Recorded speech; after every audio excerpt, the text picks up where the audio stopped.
আজকের দিনে অনেকেই শ্রী অনুকূল ঠাকুরের দীক্ষিত, আবার কেউ শ্রী শ্রী রামকৃষ্ণ মিশনের। কেউ আবার বলছেন, আমি মনে মনে স্বয়ং শিব বা হনুমানজিকে গুরু মেনে নিয়েছি, আমার আর কোনো গুরুর দরকার নেই। কিছু ব্যক্তির বক্তব্য, আপনি যদি দীক্ষা না নেন তবে আপনার হাতের জল শুদ্ধ নয়, আপনি পুজো আর্চা করতে পারবেন না। এমত অবস্থায় আমাদের কি করা উচিত? কিভাবে চিনব সঠিক গুরু কে? দীক্ষাই বা কি জিনিস? কেনই বা দীক্ষা নেব? দীক্ষা নিয়ে আমার লাভটাই বা কি? আর যদি একান্তই দীক্ষা নিতে হয় তবে কার কাছে নেব? শ্রী অনুকূল ঠাকুর ভালো, নাকি শ্রী শ্রী রামকৃষ্ণ দেব? শ্রী শ্রী রাম ঠাকুরের দীক্ষা শ্রেষ্ঠ, নাকি ইসকনের? না, আর কোনো সংশয় নয়, এই একটি ভিডিওতেই আপনাদের সমস্ত সংশয় দূর হবেই, এ আমার গ্যারেন্টি। তো নিচের লাল রঙের সাবস্ক্রাইব বাটন ক্লিক করে বেল আইকন প্রেস করে জয় গুরু বলে আসুন আজকের ভিডিও শুরু করা যাক। প্রথমেই আপনাদের জানতে হবে গুরু কে, মানে যার তার কাছ থেকে তো আর দীক্ষা নেওয়া যায় না। অমুকে বলল তমুকে ভালো আর দীক্ষা নিয়ে নিলাম, ওটি করা চলবে না। ঠিক যেভাবে স্কুলে ভর্তি হওয়ার আগে সেই স্কুলের রিভিউ চেক করতে হয়, ঠিক সেইভাবে দীক্ষা নেওয়ার পূর্বেও সদ্গুরুর গুণ বিচার আবশ্যক। কেমন হবেন একজন প্রত্যিকারের ভালো সৎগুরু? শাস্ত্র এই প্রকৃত গুরুর লক্ষণ নির্দেশ করতে গিয়ে বলছেন, শান্ত দন্তঃ কুলীনস্য বিনীতঃ শুদ্ধবেশবান শুদ্ধাচারঃ সুপ্রতিষ্ঠঃ শুচির্দক্ষঃ সুবুদ্ধিমান। অর্থাৎ যিনি শান্ত দান্ত বা সাংসারিক বিষয় নিয়ে ব্যতিব্যস্ত নয়, যিনি ইন্দ্রিয় আসক্তিকে নিজে দমন করেছেন বা করবার চেষ্টায় প্রচণ্ডভাবে রত, যিনি কুলীন বা কুলাচার বিশিষ্ট, সর্বদা বিনয়ী, শুদ্ধ বস্ত্র যিনি পরিধান করেন এবং শুদ্ধ আচার যিনি পালন করেন, যার বিভিন্ন সৎকর্মের কারণে লোকে তাকে জানে ও চেনে, যিনি পবিত্র স্বভাব ও শাস্ত্রাদি ক্ষেত্রে সুবুদ্ধিমান, এমন ব্যক্তিকেই গুরু বানাবে। আশ্রমী ধ্যান নিষ্ঠস্য তন্ত্র মন্ত্র বিশারদঃ নিগ্রহানুগ্রহে শক্ত গুরুরিত্য বিধীয়তে। যিনি গৃহস্থ অর্থাৎ সন্ন্যাসী নন, যিনি ঈশ্বরের ধ্যান পরায়ণ, তন্ত্রমন্ত্রে পারদর্শী বা দেহতত্ত্ব সম্পর্কে যার জ্ঞান আছে, তিনিই গুরু হতে পারেন। উদ্ধত্তুঞ্চৈব সংহর্তং সমর্থো ব্রাহ্মণোত্তমঃ তপস্বী সত্যবাদী চ গৃহস্থ গুরুরুচ্যতে। যিনি উত্তম ব্রাহ্মণ, সংসার ত্রাণ করতে সমর্থ, তপস্সম্পন্ন, সত্যবাদী, জিতেন্দ্রীয় গৃহস্থই একমাত্র গুরু বলে পরিচিত হন।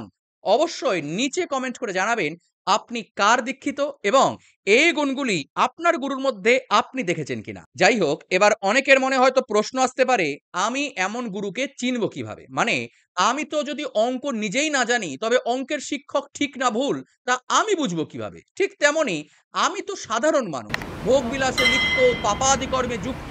তো এমন গুরুর মধ্যে, এত গুরুর মধ্যে কে জিতেন্দ্রীয়, সত্যবাদী, প্রকৃত গুরু সেটা আমি চিনব কিভাবে?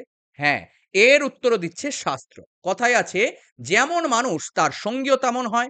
তাই প্রকৃত সদ্গুরুর দীক্ষা যদি আপনি পেতে চান তবে আগে নিজেকে প্রস্তুত করতে হবে। প্রকৃত শিষ্য হলে প্রকৃত গুরু পাওয়া যায়, এছাড়া কখনোই আপনি সদ্গুরু পাবেন না।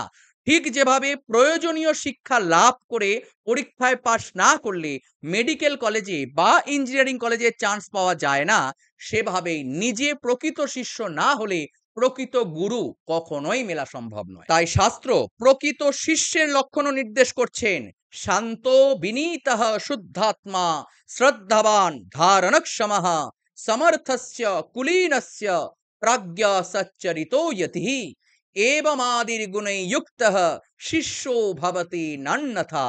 অর্থাৎ ধীর স্থির শান্তচিত্ত, প্রকৃত বিনয়ী, অহংকারহীন, শুদ্ধ স্বভাব, শ্রদ্ধাবান, ধৈর্যশীল, সকল কর্মে সমর্থ, সৎ বংশজাত, অভিজ্ঞ, সচ্চরিত্র এবং আচারশীল ব্যক্তি প্রকৃত শিষ্য। আর এর বিপরীত আচরণকারী ব্যক্তি হলেন নিন্দনীয় শিষ্য। এবার আপনি নিচে কমেন্ট করে জানান, আপনি নিজেকে কোন শিষ্যের মধ্যে মনে করেন? প্রকৃত শিষ্যের গুণাবলী কি আপনার মধ্যে রয়েছে, নাকি আপনি নিন্দনীয় শিষ্য? তবে হ্যাঁ, আপনি যদি নিন্দনীয় শিষ্যও হন তথাপি চিন্তার কোনো কারণ নেই, কারণ গুরু কৃপা হলে অসম্ভব সম্ভব হয়। মূকং করোতি বাচালং পঙ্গুং লঙ্ঘয়তে গিরিম ইয়ৎ কৃপা তমহং বন্দে পরমানন্দ মাধবম।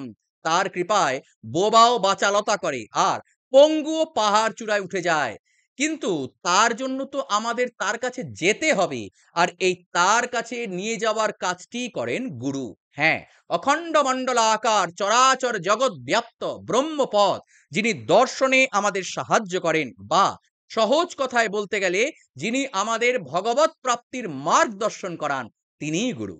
শাস্ত্র বলছে গুরুকে স্বয়ং দেবতা জ্ঞানে পুজো করা উচিত। গুরু বিদ্যান হোক বা বিদ্যাহীন, গুরু নিন্দা করা বা গুরু নিন্দা শোনা মহাপাপ। কিন্তু স্বয়ং গুরুর যদি বহু নারী সঙ্গদোষ থাকে, যদি সে বাচাল হয়, বহু বিষয়াদির প্রতি আসক্ত হয়, ধূর্ত, শঠ এবং অসৎ ব্যক্তি হয়, এমন ব্যক্তি যদি কুলগুরুও হয়, তাকে ত্যাগ করবে, একথাও কিন্তু সেই শাস্ত্রই বলছে। এখন প্রশ্ন, গুরুর প্রয়োজনীয়তা কতটুকু? ভগবানকে পেতে গেলে আমাদের গুরু লাগবে কেন? আমার গুরু না থাকলে আমি ভগবানকে পাবো না, এ কেমন কথা হলো? হ্যাঁ, একথা ঠিক যে গুরু বিনাও ভগবৎ প্রাপ্তি অসম্ভব নয়, কিন্তু গুরু থাকলে সেই যাত্রা সহজ হয় মাত্র।